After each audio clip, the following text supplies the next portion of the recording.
Hi there, I am Adam Kirbas, and this is my novel, The Supermarket Murder. I'm in the staff room. Melis, the woman who came to greet me, is still looking at me indifferently. I'm still holding her ID in my hands. I again read over the family name, Leheb. Harun, the one shop assistant, who's cold, who tells me that he didn't see anything. Only Mehmet. He's the one who is worried. He's the one who actually found the dead body, saw it. I ask him, where were you when it happened? Mehmet is thoughtful. He's scared. He doesn't dare to look in to my eyes. He's staring at his hands. I was at the back, while the delivery guy was there. You can check if you want. Immediately, I hear in his voice that he fears my doubt, suspicion. Melis intervenes. I know that guy. He's been bothering every one of us. He has sexually harassed me. She says it in a careless way, in a cold manner. He just sexually harassed me, that's all. So he probably has deserved to die. I'm thoughtful. I look at the shop assistant's shoes. The shoes of Melis and Harun are dirty.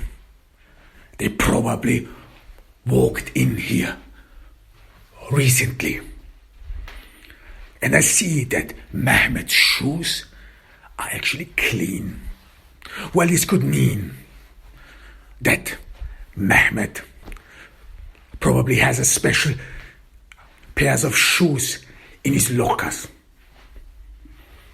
Or that Mehmet lives somewhere else, has approached the shop from a different route, so that his shoes did not get dirty. But again, it is somehow suspicious. I look at Harun, and his clothes too doesn't seem to fit. He still seems tired, as if he had waken up recently, despite the fact that it is already past midday.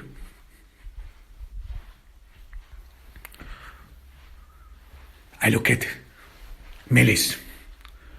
Her cold eyes do not let go of me. I ask her, where do you know that man? She tells me he has been visiting us for quite a while. Do you know where he lives? Her response is immediate. He's a tourist. How do you know? Well, now she gets a bit uncomfortable, hesitant. Well, we know everyone around here. I'm thoughtful. If he's a tourist, do you know where he lives? Melis agrees, yes. And Harun gets up and takes out the motel key out of his pocket. Where did that come from? I ask him. He tells me it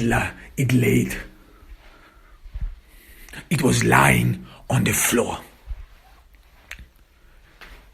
He, meaning the dead body, must have dropped him.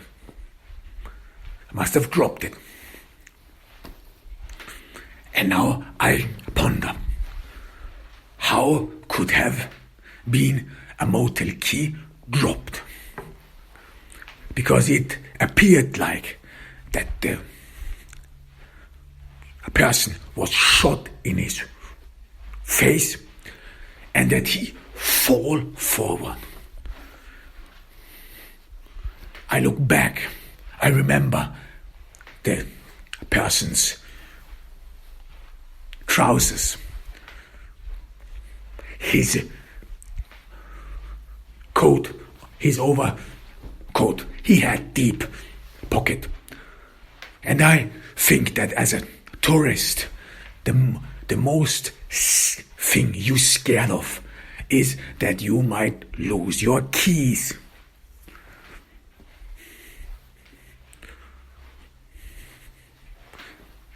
Did he dangle with his keys in his hands? Melis seems to have grasped my suspicion. She immediately froze in. He dangled with his keys arrogantly in front of us. He acted like he would be something better. She says it with a contemptuous tone. I look at her, make her grasp, try to bring her back in reality that I'm still holding her ID, her blue card, and that I again ostentatiously look at her ID, conveying to her, well, you are a member of the Leheb family. You are privileged above all. But she doesn't seem to be bothered in the least. I tell Harun, so you found him then, and not Mehmet. Harun is thoughtful, as if he did not really thought it through. No, he claims, Mehmet was the first. He told me, and then I immediately rushed towards the body. And the first thing I saw was the motel keys.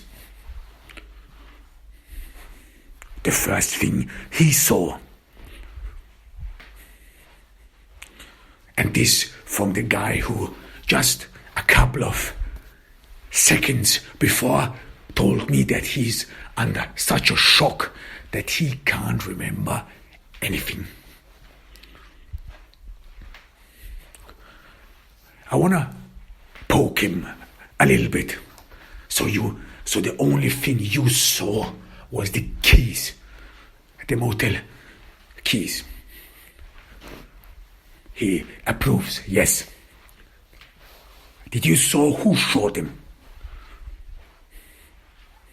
The room gets silent. No, he tells me after a while. I didn't saw him. And again, Melis intervenes. Well, probably one of the girls' fathers whom he harassed shot him. Does he? How long have you known this dead person?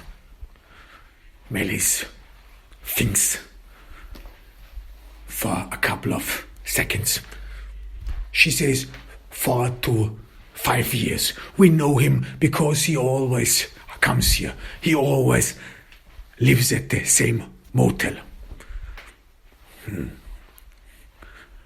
What's his name? She doesn't know. She says it's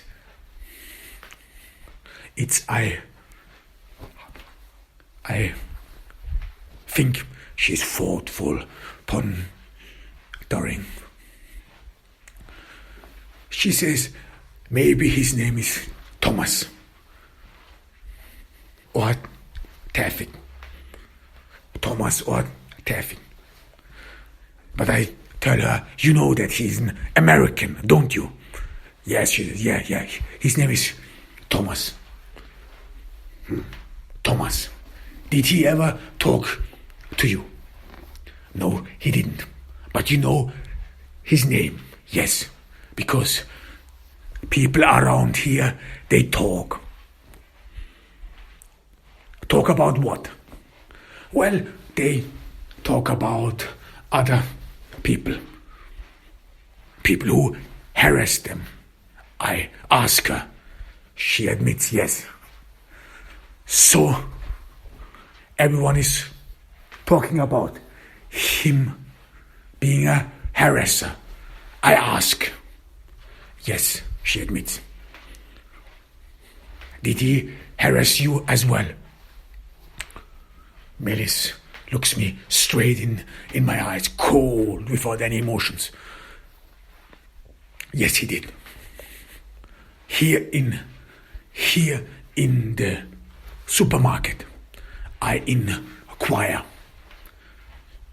She thinks for a while and then responds, no, not here, outside. Outside where? Well, outside there.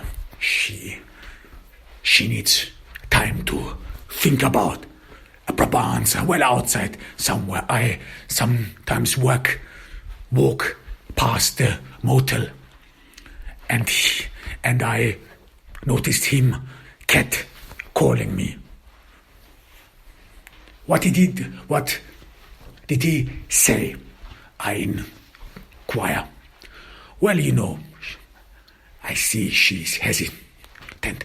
Again, she's struggling to make up a good lie.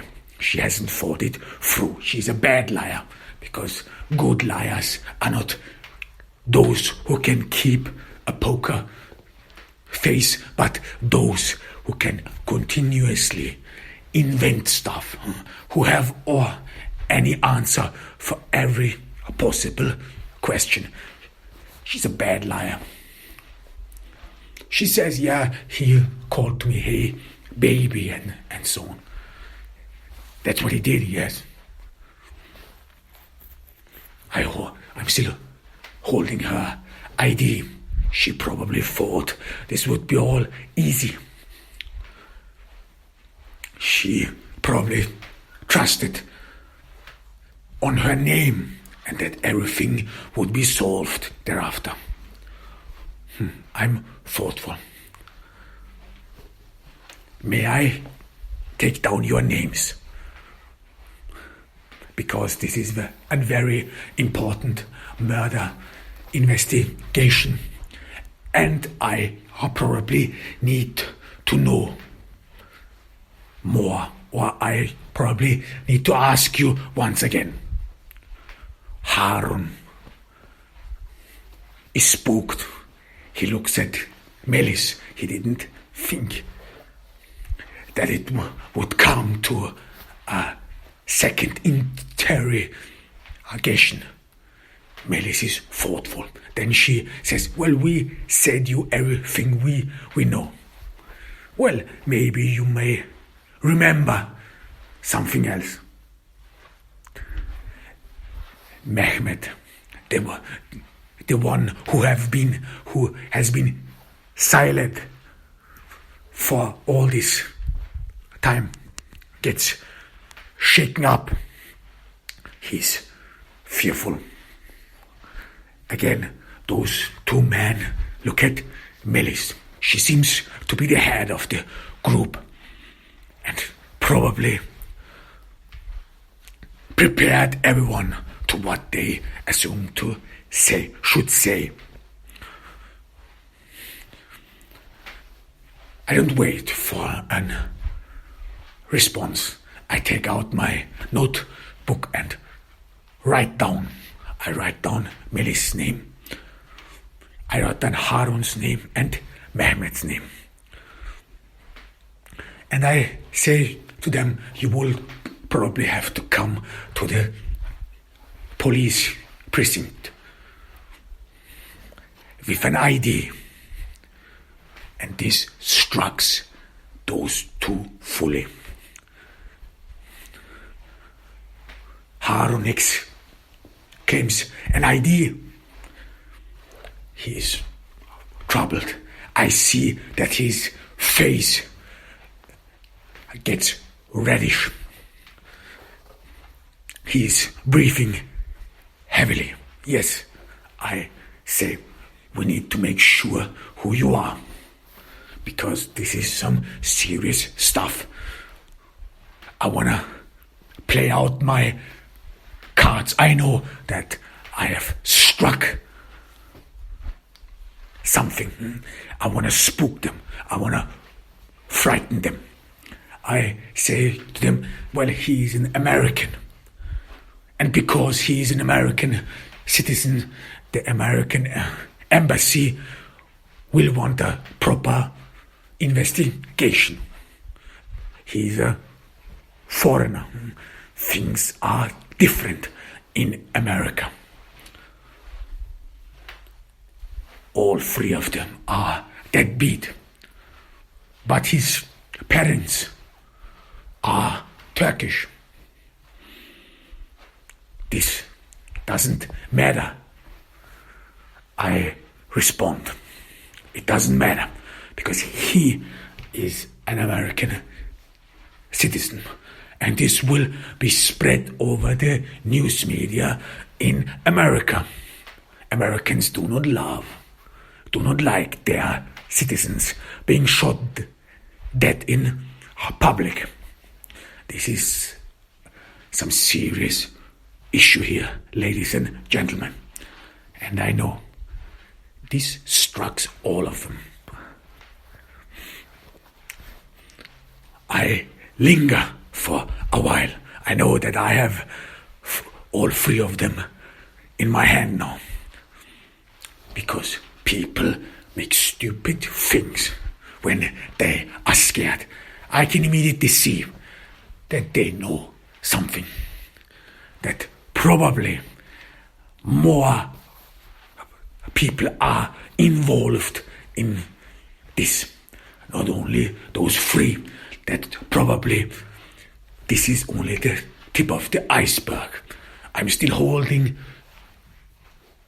Melis's ID card. What does her family know about her? About her? That she is involved in a homicide investigation. I pocket her ID card, watching her closely. She is struck. She has lost her indifference. She has lost her smugness. Her body is slightly bent forward, and she's struggling with herself. I take out a glove. I ostentatiously put on the gloves in front of everyone, and I pick up the motel keys and put it into a bag. With an indifferent manner, I tell to all three of them that we have to search for fingerprints on that motel key. all three of them get beaten and look at each other, troubled.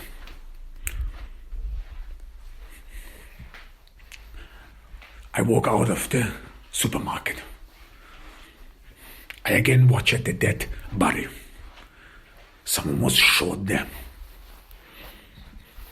Before I went out, I turned and asked Melis that we probably need the surveillance recordings, that the cameras must have recorded the murderer. Melis regains her composure. She says that the cameras are off. How can that be? I demand. She says that there was an issue. There was an issue with the cameras, and the technician was called on, but he did not appear so far.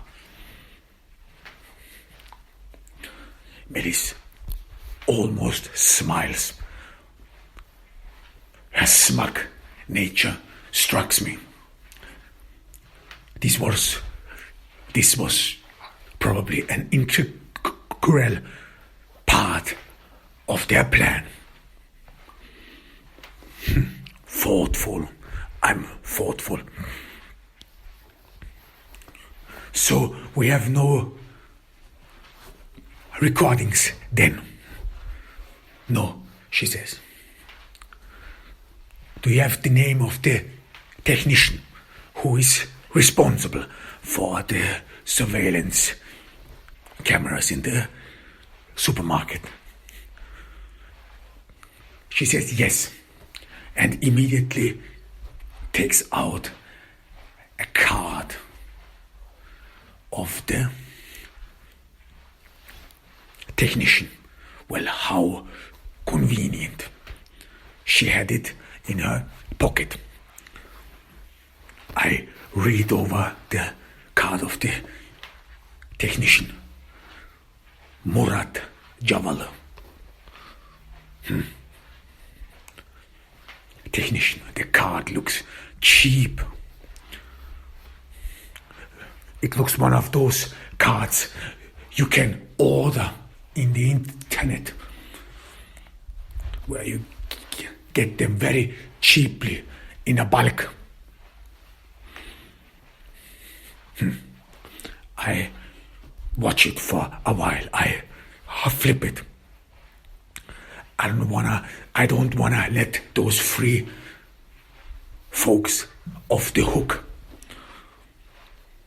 I groan. I mourn. And I ask Melis, are you sure that's his card? And her smugness, her condescending poise disappears. She's aware of my doubt.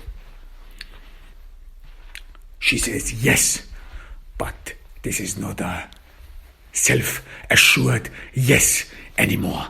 This is a hesitant yes, a wary yes. Very well, I say. Look at her eyes, indifferently, coldly. I want to repay her the way she treated me before. I walk out of the supermarket. I see at the onlookers. Many people have gathered. And I see in the distance, I think I recognize some of the Leheb family members. They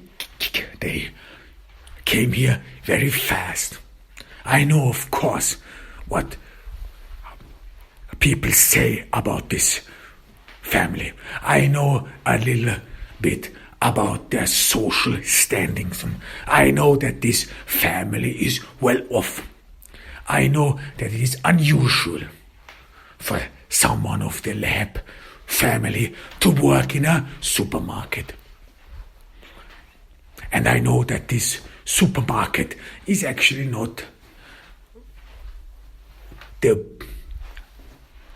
place where normally this family would do their or buy their groceries. So weird. This all strikes me as weird. I look at the motel key. I know the motel is a cheap motel,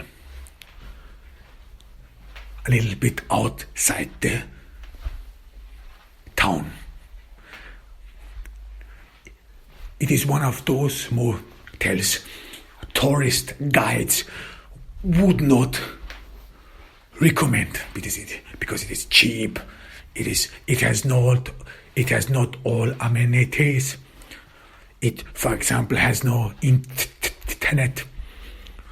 And I wonder that this tourist who came here from the States, from all the way from America, the ticket alone must have cost him between $800 and $1,500. The ticket alone. And then he comes here and sleeps in a cheap motel. This indeed strikes me as odd. And I woke up in the motel. The motel is, as it appears from outside, it is shabby. It is worn off. It is not the kind of motel tourists would go into. It is rather a motel which is, for inner country travelers, or for truckers, for omnibus drivers who have to sleep off for a day or something, a night. But this is sure as hell not the motel for tourists. At least I think about it. I look around. No. There's trash in the corners. There is filth on the floor. And there is a smell. It is the floor soap. This same smell like in the supermarket. The same floor soap. And I'm thoughtful. But I think of the tourist. Maybe he had a very important business to attend to. It could be that he traveled all the way from the States, came here to do any business, who knows? But I ponder, why pay $800 to $1,500 for a flight? You could have as well as paid it to a lawyer. This would have made things easier. Why come all the way to Turkey and sleep in a cheap and shabby motel? Maybe this is all a cover. I think about the stuff I heard about drag, about drag mules who travel the world, who bring in and export drug through all the world. Maybe they have came up with a good scheme to bring drugs in the US or something like that. Because one thing struck me as sure, that they knew him, but this sexual harassment stuff, this sounds too vague, too indifferent. I've seen a lot of women who have been the victims of abuse, who have been the victims of harassment. They are broke. They have lost their self-assurance. They do not stand in front of you condescendingly and in a smug way. No, they are broke. So what is going on? I'm not quite sure. I walk up into the hotel room. I woke up on the reception. I'm greeted by a woman. She's dark tanned. She doesn't seem to be a local, but I see a name tag on her chest stating Arzu. I greet her. Hi, I'm here for the room of a person who has died recently, a tourist, an American. Do you know his room number? Because the key does not reveal any room number. It is a simple bare key. I see a PC, but it is not opened yet. I look at her, and she has written on a hand note the room number, 172.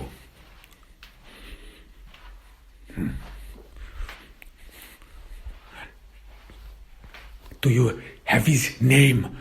I ask her. She says, yeah, his name is Mr. Jenkins. I say to her, I demand from her, can you print out the booking? She looks worried at the personal computer. She says vaguely, no, I can't do that. Why? I demand. Because the owner, she's struggling to come up with an explanation, because the owner has changed the password and he did not tell anyone the new password. So I can't get into the system, she tells me. Oh, I see. Can I have your ID? I ask her, because I know something is off of this story. I see she's not a local, and she speaks Turkish with a slight Arabic accent. She says, why do you need my ID? I'm only a worker here. I say to her, well, because you may have seen something. You may know something about Mr. Jenkins.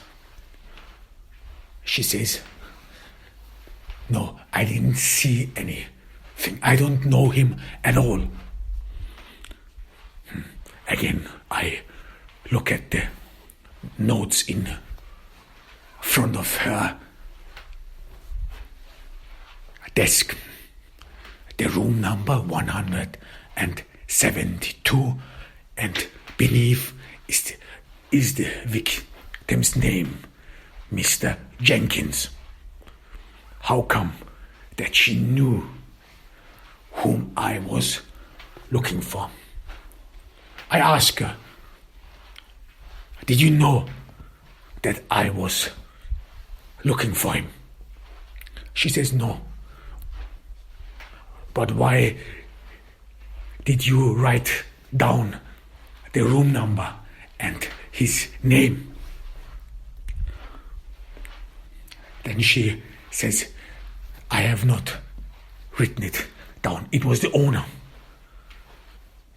He was called by the police, and the owner called her and told her the room number and the name. I see. Is the owner around? He is, but he is not in today. I ask her, where might he be? Well, I don't know. He doesn't say those things to us. He doesn't tell us what he does. She seems exhausted, weary. Then I say to her, well, if you do not have an ID, I have to make a photo of you. What? She's shocked. Yeah, I say, because, I know of course that you look like a decent girl, but, we have, as a police officer, you come across a lot of people who want to deceive others, and we want to be sure who you are. She's struck. I take out my smartphone, look at her attentively, and take a photo. She's paralyzed. Something in her wants to resist.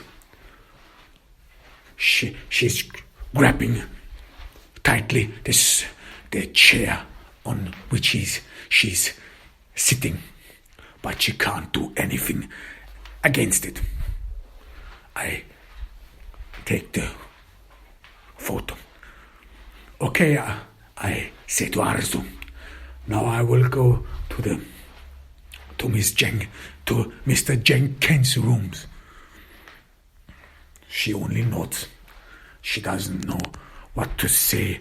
She doesn't know how to do. I walk up the stairs in this shabby motel.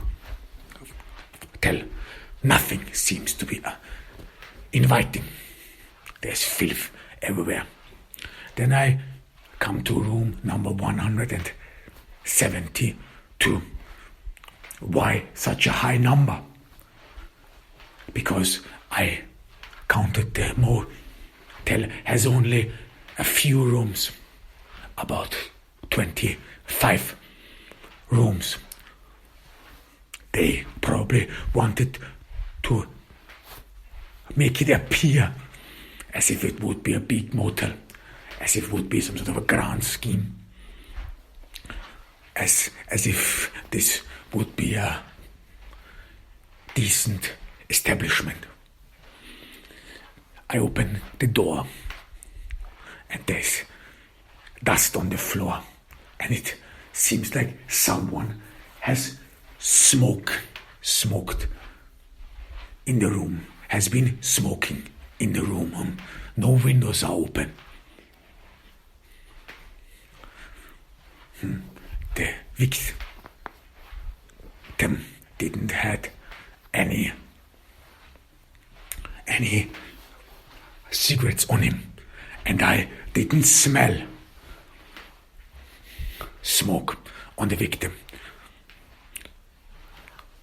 However, I look around and there is a bag on the bed. Assumably it belongs to the victim. But the room does not seem to be used. The bed is made, so the cleaning woman apparently only made the bed but did forget to clean the floor. I go in to the bathroom. No, the bath does not seem to be used. Then I open the dresser. Again, the dresser does not seem to be used. No cloth piece. Nothing is in it. I get thoughtful.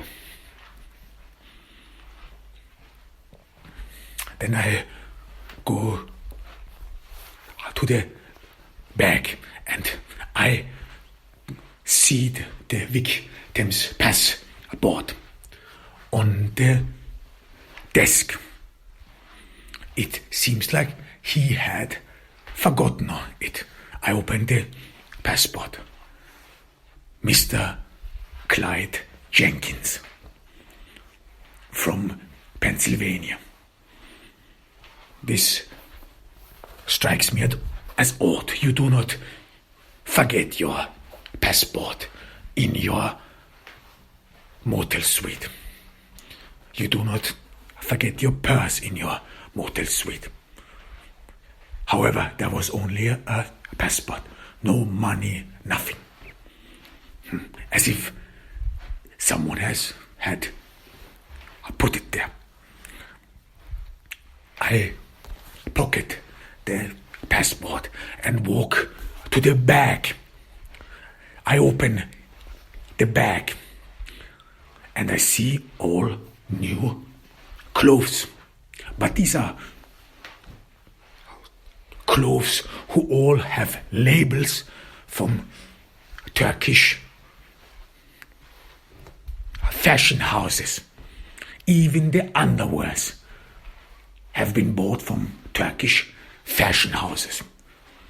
So this Mr. Jenkins had no or did not bring any underwear from the States, nothing. And he just bought all his stuff here in Ordu in Turkey. This is weird. Well, of course, it can be possible. Especially if he was one of those young folks who wanna drive around the world randomly. He may have assumed that he will buy his stuff, his clothes abroad. But it is weird though, why such a small bag? Because if he intended to buy his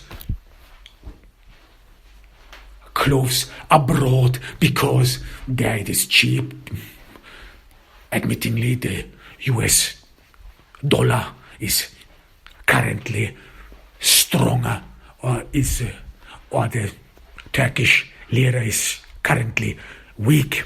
So this means if you bring in dollars, you can buy a lot of stuff. But why such a little bag?